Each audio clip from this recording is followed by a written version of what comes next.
కాళేశ్వరం అంశం మీరేమంటారంటే కాళేశ్వరం అంటే కేవలం 3 బ్యారేజ్లు మాత్రమే కాదంటారు. కాంగ్రెస్ ఏమంటుంది, ఆ 3 బ్యారేజ్లు కూలిపోతాయంటుంది. బ్యారేజ్లు కూలిపోయినప్పుడు ఇటు లేకపోతే లిఫ్ట్లు కానివ్వండి, లేకపోతే రిజర్వాయర్లు కానివ్వండి, ఇవన్నీ ఉండి ఏం లాభం అనేది ఒక ప్రశ్న.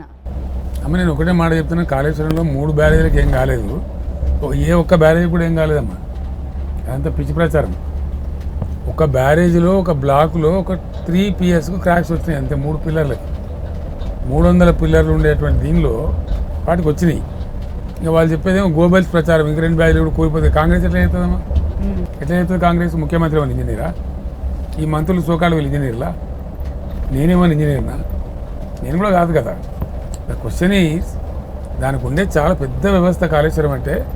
అందులో ఒక బరాజ్కి 2 పిల్లర్లు క్రాక్ వస్తే దాన్ని పట్టుకొని దాని ఏదో మేము కేసీఆర్ని అప్రతిష్ట చేయగలము అని ఒక దుర్మార్గమైన విధానంలో, ఒక చిల్లర విధానంలో పోతున్నారు తప్ప అదేం జరగదు. దాన్ని నెగ్లెక్ట్ చేసి 70-80 TMC నీళ్ళు సముద్రానికి వదిలి ఇలా పంటలు ఎండబెట్టి వాళ్ళే కొనుక్కున్నారు. ఇప్పుడు పార్లమెంట్ ఎన్నికలు ఆ ఫలితం అనుభవించబోతారు వాళ్ళు. కాంగ్రెస్ పార్టీ పరిచయం బిగ్ ప్రాబ్లం. నీళ్ళు తీసుకోకపోవడం మూలాన జరిగినటువంటి నష్టం చాలా ఎక్కువ. పంటలు పోయినాయి, మంచినీళ్ళకి ఇబ్బంది అయింది, అన్నిటికీ బాధ అయింది. కాబట్టి ఇప్పుడు ఆ ఫలితం, ఆ కోపం ప్రజలు చూపెట్టబోతారు ఇప్పుడు పార్లమెంట్ ఎన్నికలలో.